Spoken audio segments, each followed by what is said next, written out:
Welcome to Happy Talks with Dr. Alice and Donovan. Dr. Alice Fong is a holistic naturopathic doctor and founder of Amour de Soi Wellness, and Donovon Jenson is a software engineer and founder of HowToHappy.com. Together, they're out to cause more happiness in the world. Hello, everyone. Welcome to Happy Talks. My name is Dr. Alice, and this is my awesome co-host, Donovan. And today we are talking about how to deal with criticism. I think we've all been there. So, Donovan, what are your initial thoughts when it comes to dealing with criticism?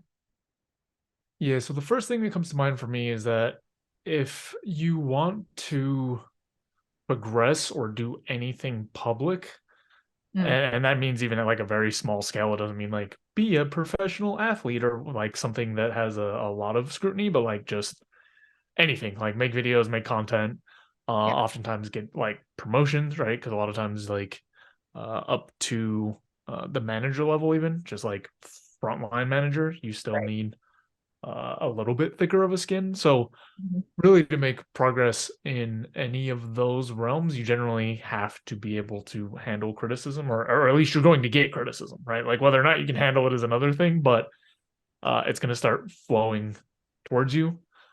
And I think that there are a few simple sort of mindset tweaks or sort of like strategies that you can use Mhm. to make criticism a lot more digestible than it typically would be otherwise, because at least in my experience, sort of the natural response for myself and for other people I see is like typically very defensive, or like tries to like, oh well, this person doesn't like this but they're wrong because of this, or it's just a lot of like defensive posturing to sort of try to like feel right more of the time.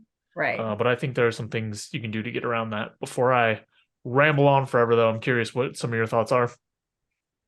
Yeah, I mean, my initial thought is that, there's really no escaping it, essentially, unless maybe you're living in isolation, not dealing with people to any extent. And it's a part of life, and it's not necessarily a bad thing. Sometimes there could be constructive criticism that can help you grow and learn, but then there's also going to be a lot that is probably useless or pointless or unhelpful that we just kind of have to deal with. It's going to be happening, and the fact of the matter is that people have opinions, and they have opinions about what the right way to do something is, and you could take it with a grain of salt depending on who that individual is to you. Are they even an expert in that field of what they're giving you criticisms for, or are they just basing it on like their own various minimal experience? So I think it's just something we kind of have to, I think, develop that thick skin you were talking about over time, and kind of learn to navigate the good versus the not so helpful versions of it. Yeah, I think that leads nicely into at least what's helped me a Mhm. lot, and I'd be curious what some of your thoughts are on this. But for me, when I was sort of taking criticism at face value, which is to say, like, I would just take the message as a whole, Mhm. it was much harder for me to sort of interpret or, uh, I don't know, just like put together in a way that felt useful most of the time. Mhm.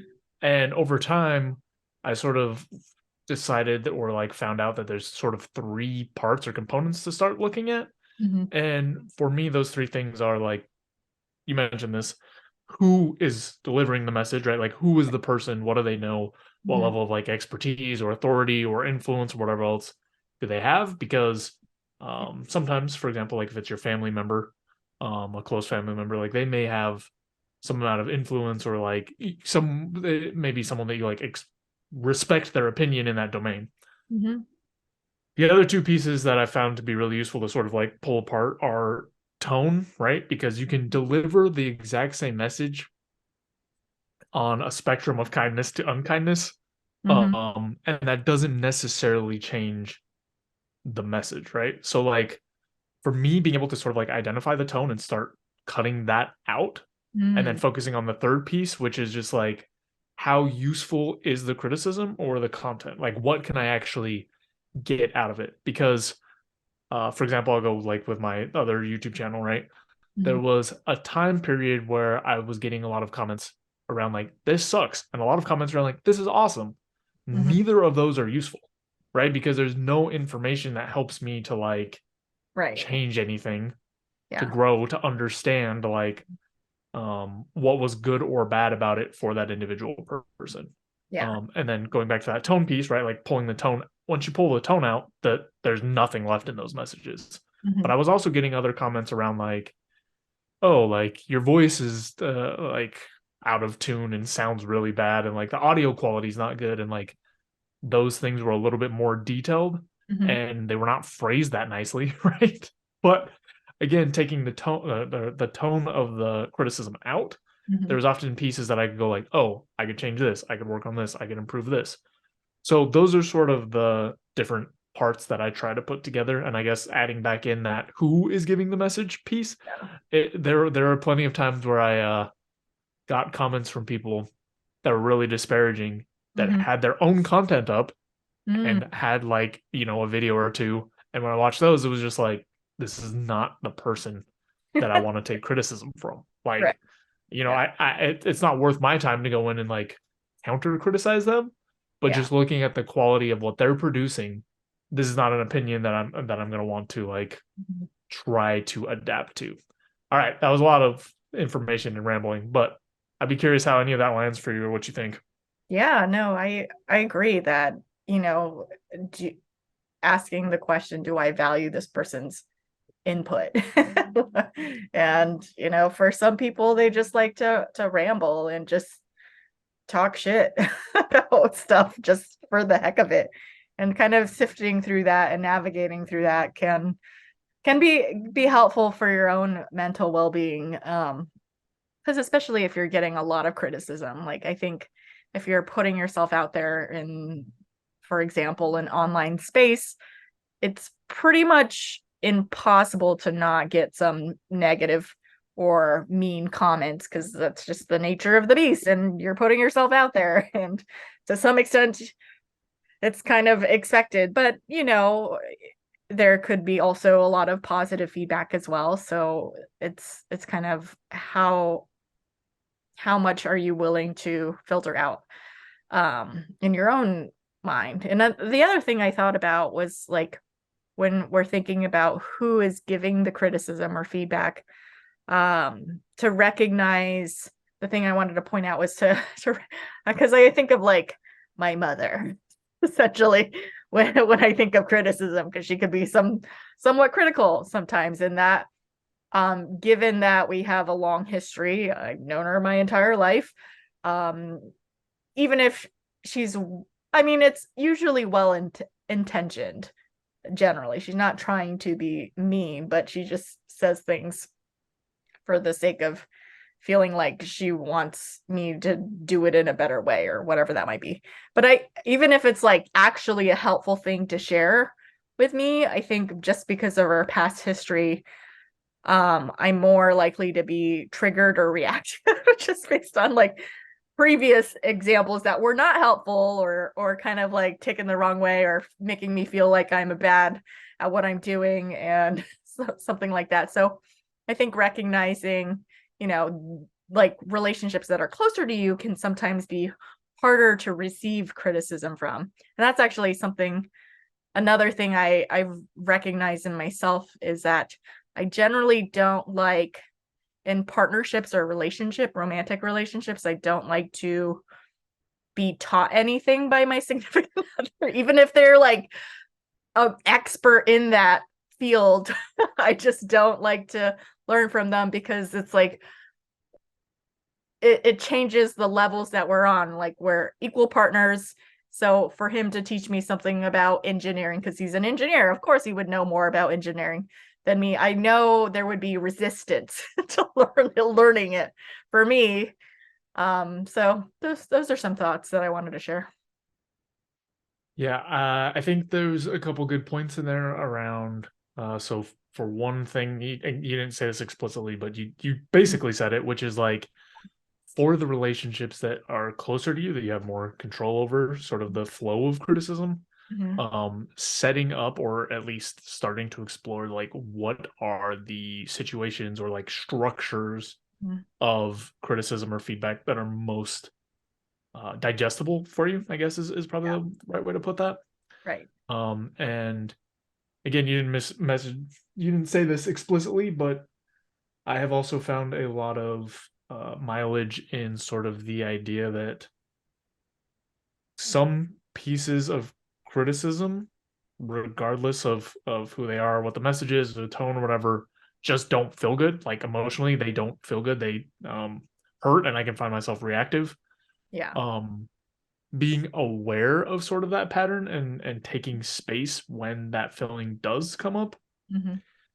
for me at least, has afforded a ton of space to make better choices. Right?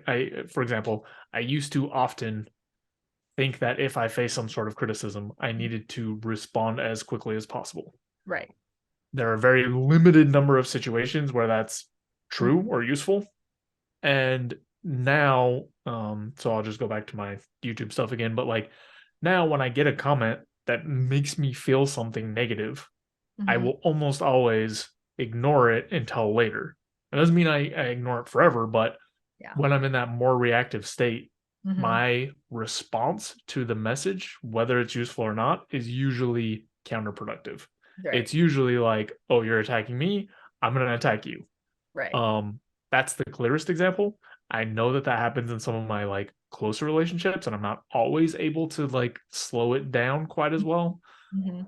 But whenever I am more mindful of sort of that pattern, which is like, I receive some criticism, I feel a certain kind of way about it. If I Mhm. respond now, it is not going to be my best response. Right.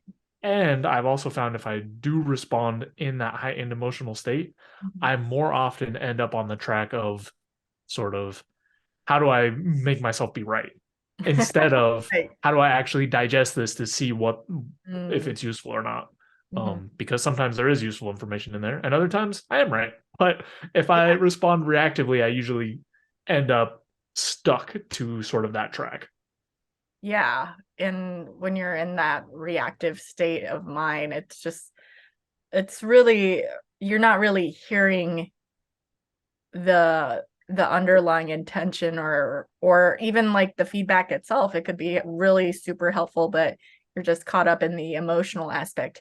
And so it just makes it infinitely harder to receive any feedback. And I think of one of the four agreements of just living your life optimally is don't take things personally. And that is easier said than done, obviously.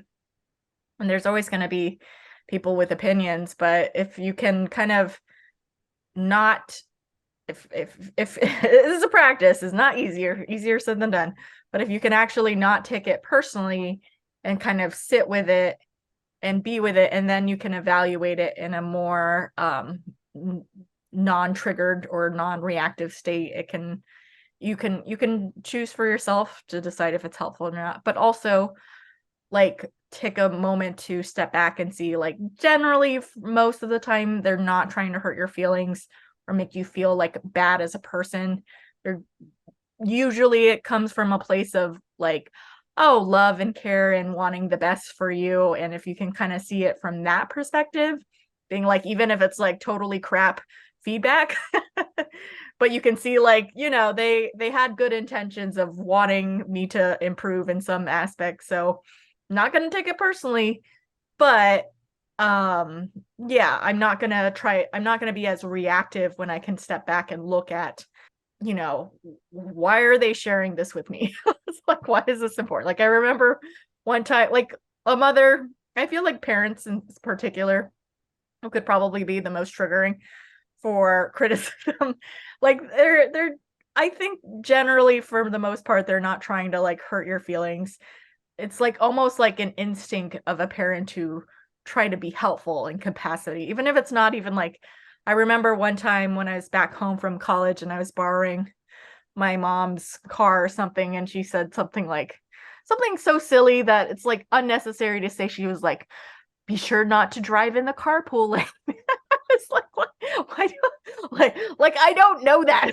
Right? It just was like, I feel it's like their urge to be helpful in some capacity, even if it's like not really gonna do anything for me, and kind of is like, do you think I'm stupid and like not gonna get that I'm not supposed to do that if I'm not in the carpool? But stepping back from my reactiveness, I can see she just wanted to be a mom and be helpful in some degree, and that's the thing that she came up with. So yeah.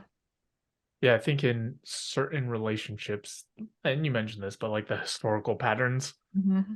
make a big difference to how you receive and process criticism. Because for example, if we use that exact same example, if Yeah. someone else was like, make sure you don't take the carpool lane, you just be like, okay. You know, like Right. you would still have Yeah. to a degree the same reaction of like, okay, like I'm okay, I wasn't gonna do that, but not at the same intensity. Mm-hmm. Um because I think part of what's built in there is sort of that history, but also this idea of like you have your perspective of what you know. Mm-hmm. And then when the people close to you give you criticism in a way that feels like it doesn't match on very well, Yeah. I feel like it weighs like heavier. I feel like it's an extra like Mm-hmm. you should really know that I know this. Right. Yeah, definitely. Yeah. But, sometimes people, you also have to recognize that people just say shit just for the sake of saying, like feeling the need to say something. Sometimes it's not like fully thought out. And, I'm guilty of doing that too on occasion. And I'm sure when I have my kid, I'm probably going to say stupid stuff that was unnecessary. Um, yeah. Well, I think it also plays into, and we mentioned this before, but sort of this what natural tendency that people have Mhm. to feel negative things or focus on negative things more strongly than positive ones, Yeah. right? Because those are the things that could potentially hurt you or cause pain or whatever else. Right. One of the exercises that I found useful that I occasionally do when I'm feeling really frustrated with someone close to me for what I Mhm. feel like is a bunch of criticism Mhm. is to, and I guess it works for other situations too, like my YouTube channel is another, I'll keep going back to that, but trying to get from this place of feeling very reactive and stuck on a path of like, this person is treating me this way because like they don't understand what's going on and I know it's right and they don't, to a place of a more like balanced and realistic perspective. Mhm. So the exercise, it goes something like taking from memory, or if I'm really having a bad time, I haven't done this in a long time, but from like recording or some sort of like written or whatever else. Like for YouTube, it's easy, but for Yeah. personal interactions, it's harder. But going through sort of the group of interactions Mhm. to see what the picture looks like. And Yeah. often it's way more balanced or way less oppressive than it feels, Mhm. right? So if I think about some of my like close personal interactions, there are times where I'm like, this person is just like driving me nuts. They're just criticizing me about every little thing. But Yeah. then I start thinking about all of our interactions and I'm like, well, actually, they said two things and they said 50 nice things. Yeah. And it's actually not that bad. Now, this isn't always the case. Like, there's definitely been people in my life. I don't need to do the Mhm. like whole history to like figure out that the balance isn't good. But Mhm. in general, the people I tend to keep around, and in general, the people that care for me and I care for them, Mhm. are in a positive balance. Yeah. And same thing for again the YouTube channel. Like, yes, there are a number of negative comments, but there are also usually, unless people really hate the video, a number of positive comments to balance it out. And Mhm. going through that explicitly, like it sounds very simple and trivial, but like actually going through and looking and sometimes even doing like counts Mhm. for me brings me to a more balanced place of like, Mhm. cool, like this person isn't always mean to me. Right. This content isn't always hated by everyone. Like there is some subset of interactions or people or whatever else that I don't like, and a bunch that are fine or that I do, Mhm. and that can help me sort of get out of this reactive state a little bit more. I haven't done that recently, but I used to have to do it a lot because I would feel really reactive. Anyway, in a similar vein, I would be curious if you have any exercises or like mental patterns or anything that you've been able to use to help you like diffuse the emotionality of criticism. Mhm. Yeah, I mean, I really loved your exercise and what you did for that. And I think you made a really good point about how sometimes we just focus so much on the negative. Even there's like 100 positive comments and there's like 2 negative ones. You're like, oh well, let me get worked up about those 2 negative ones. For me, I mean, I similarly get negative comments on my content occasionally, but it's rare. It doesn't happen, but it bothers me and it could bother me for a while. um and I think it's just like, it's stepping back from the situation and recognizing like some people just like to be trolls and just be mean and not actually say anything helpful, and that's just the nature of how it is, and it's totally fine. And as long as what I'm doing benefits, I feel good with what I'm doing and what I'm putting out. As like I get criticism for being a naturopathic doctor all the time. Like I get people are like, oh, they're quack doctors, they're witch doctors, they're both like totally not helpful at all, but also super dangerous, like counteractive like criticism. And it's like, how if we do absolutely nothing, how can we be so dangerous at the same time? So having to deal with that a lot, especially with my type of medicine, it's like, one, okay, I have to deal with those types of trolls or people that just, I recognize they don't have the full picture probably. They're just, making assumptions based on their experiences. And I've been a naturopathic doctor for over 10 years. I've helped hundreds, maybe even thousands of people at this point. I know what I do helps people and it works. And so I'm going to keep doing it, regardless if I get an occasional negative comment from someone who has never worked with me, for one, probably never worked with a naturopathic doctor, for two, and are just, reading like negative crap about us on the internet and just agreeing it with it because some random person talked about it and was like, this is obviously proof that they're ineffective, but also super dangerous at the same time. So yeah, that's kind of how I deal with it. Yeah, that relates to another thing that has helped me a lot, which is to try to understand sometimes the type of person Mhm. that is making the criticism, Yeah. right? Or like you said, sort of like trying to think from their perspective a little bit. Yeah. Because some of the comments, like I'm sure you've run into the same thing, but some of the criticism that I've received are like the degree of negativity varies quite a bit. Mhm. Where it's like, oh, I don't really like this, to like, you're a horrible person, you're the worst thing ever, you suck. Yeah. And for me, it again helps to diffuse the emotionality a little bit, to like think about like, okay, what kind of person is doing this? Like you said, like some people are just trolls, some people are just out there saying whatever. Want to make people upset, basically. Yeah. And some people are either misinformed or just disagree. Yeah.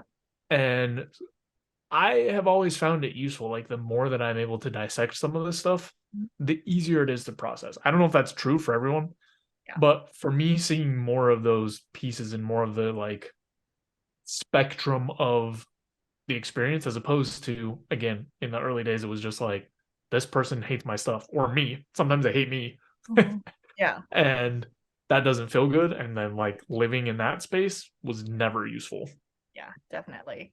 It kind of reminds me of another incident of um sort of related, is that when I was back in the dating world and on the apps many years ago, and I had a really, what I thought was a really good first date, and we had scheduled a second date, and then before our second date, he was like, actually, I just don't think it's going to work. And then he didn't explain why, basically ghosted me.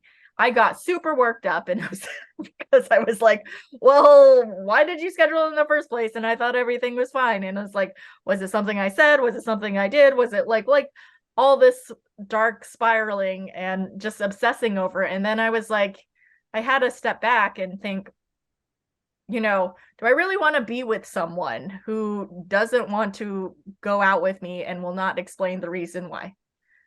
No. I just was like, no, why am I obsessing about this? And why am I so wanting to know the reason? And really, ultimately, I don't care. I don't want to be with this person who doesn't want to be with me, obviously.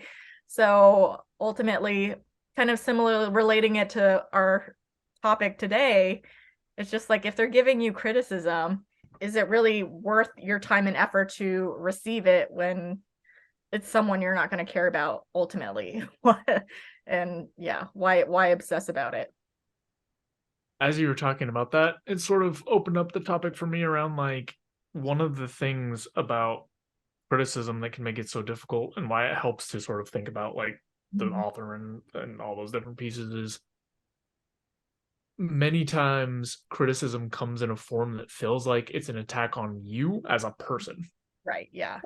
And if you are well balanced, it's easier to pull apart sort of this is an attack on things I'm doing, or the way I'm doing things, Right. and this is an attack on me. And when you're less sort of I don't know, mature or practiced in this, it can all feel like one thing. When someone says that they don't want to go on a second date with you or whatever, it feels like an attack on who you are as a person. Yeah.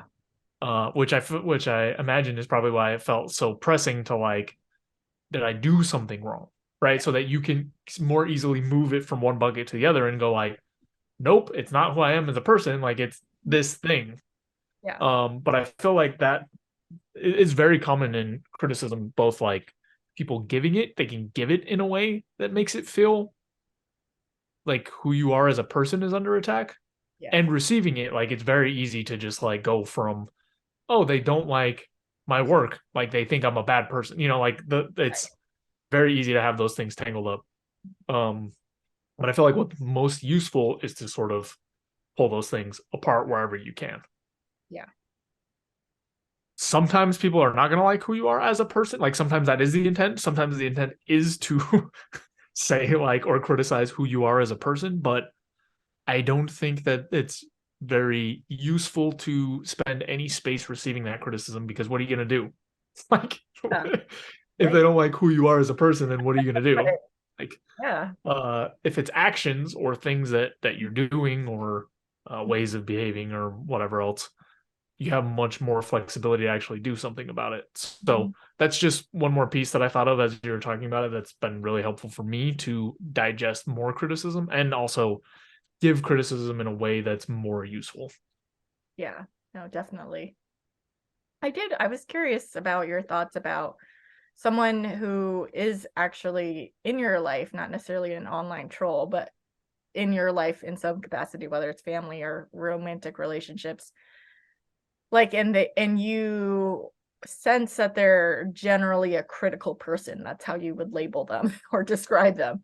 It's to some degree, it's you can't change people, but potentially you can have a conversation and see if that can be altered, or if that person can be less critical with practice and time. Do you think that's possible, or how would you go about that conversation? Yeah, I can 100% think of an example. No, I won't say who it is, but there is someone in my family that is extremely critical all the time to pretty much everyone else in the family.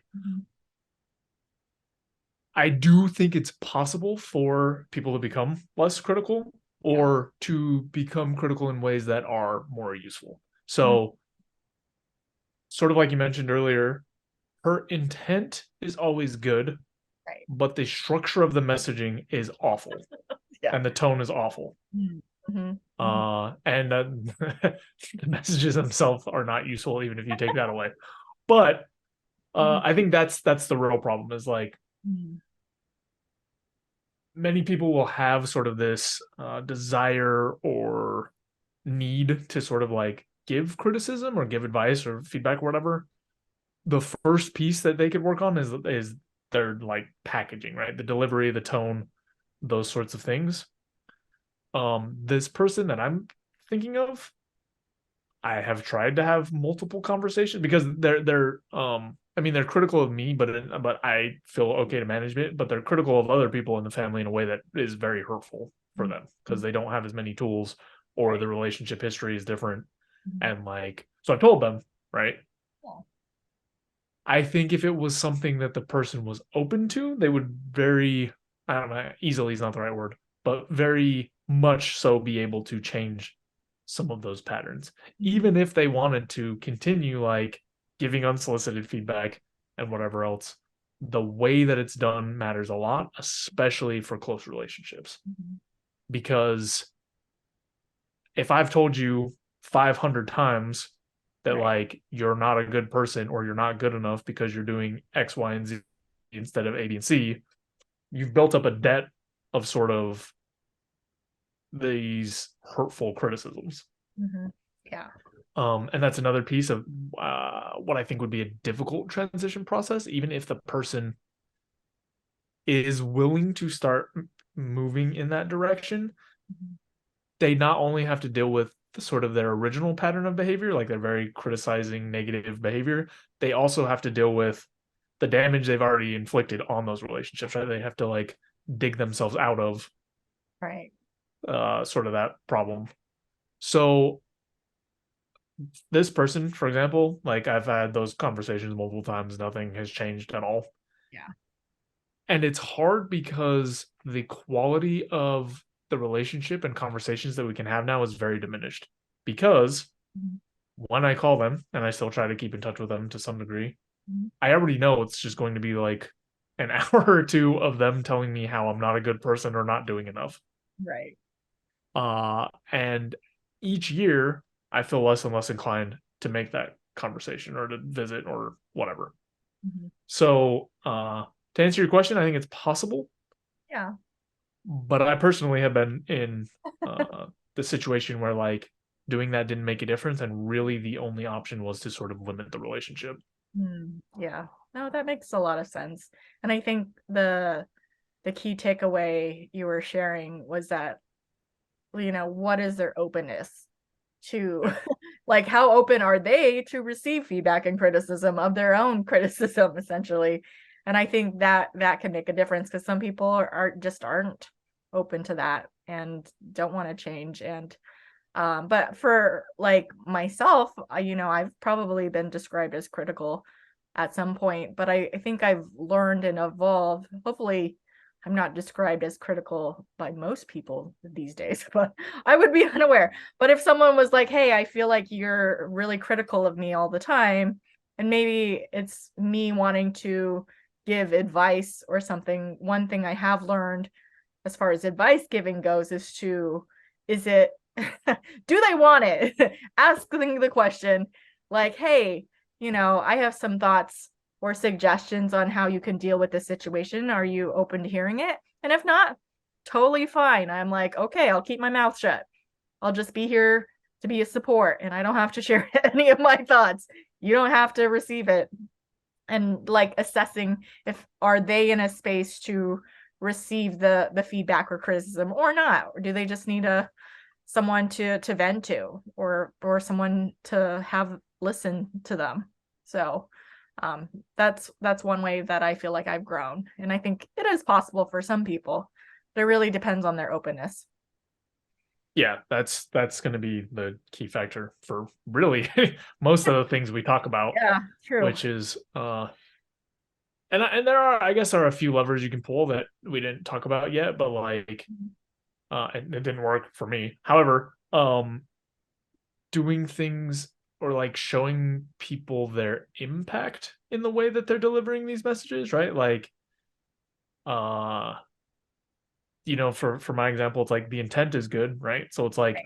if you can get them into a conversation around like, hey, I feel like you are trying to do things that are useful. And it's way easier if you're talking about it for some other relationship besides your own relationship. But like, hey, I feel like you're trying to say things that you think are useful or going to be useful for this other person, but the way that you're doing it is going to make them the least likely to follow Right. sort of your advice or to listen to that criticism. Or like, hey, it's actually like damaging the relationship. In this case it didn't work, but in other cases sort of talking through impact instead of or like leading with sort of a more big picture topic has made it easier to eventually drill down into like, yeah, like you can't, if you tell someone that they're stupid for pursuing a career in teaching instead of in finance, like that's not going to change their mind. Like that's not the way to do it. Right. But starting from that position of sort of like telling them sort of the specifics or trying to work with the specifics without getting buy-in on the bigger picture, I found doesn't work quite as well as like getting them anchored in on like, oh, the relationship is valuable to me, and then from there going like, how do I work through this? Yeah, definitely. With that example of, sharing, like if someone wanted to go into teaching versus finance, which is valid. I think it's, if you can restructure it in a way, and it's ultimately, you have to understand it's their choice. But if you want to have like some impactful input in their choice, calling anyone stupid is not really going to be very productive generally, and they're going to resent you and probably resist whatever you say. But if you frame it in the capacity of like, hey, if you were to go into finances, you realize this is the average salary annually of a person in finances versus teaching. And like, what is your cost of living going to be? So it's just like evaluating it more from a practical standpoint and just like giving more information, ultimately giving them the space to make their own decisions will probably be better received than just being insulted. Yeah, and I think one of the other critical pieces is to sort of like, you should really be asking first before you start weighing in on stuff. Like if you don't understand well why the person is making a choice and then start criticizing it, you are very unlikely to make much headway, right? Like anyone choosing, well, stick with the example, but like pretty much anyone choosing teaching over finance knows the salary differences, right? Like they know the potential income differences. Right. So like, and I'm speaking almost from an exact personal example, but it's like they already know that. So the criticism is not hopeful really. And you would quickly be able to figure it out with a few questions, right? If it's like, hey, like, how do you plan to, I don't know, budget, knowing that you're not going like that this career path only has like this ceiling or whatever else.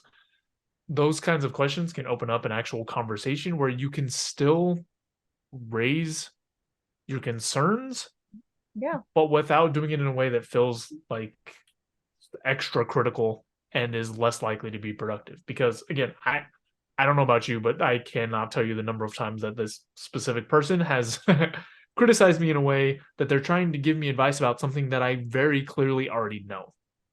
Yeah, totally. All right. Well, I think we covered this topic pretty well. Do you have any final thoughts before we wrap up today?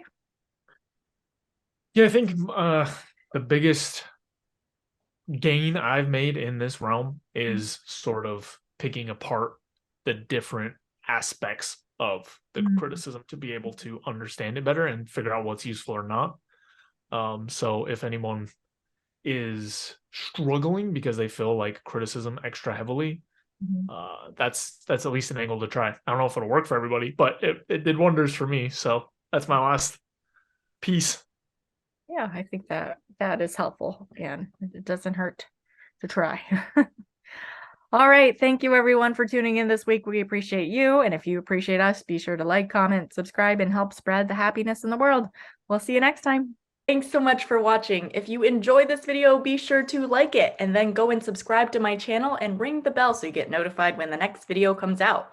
If you check out in the description below, go to my website where you can get my free fast and easy guide to stress relief. Thanks again for checking us out, and we'll see you next time.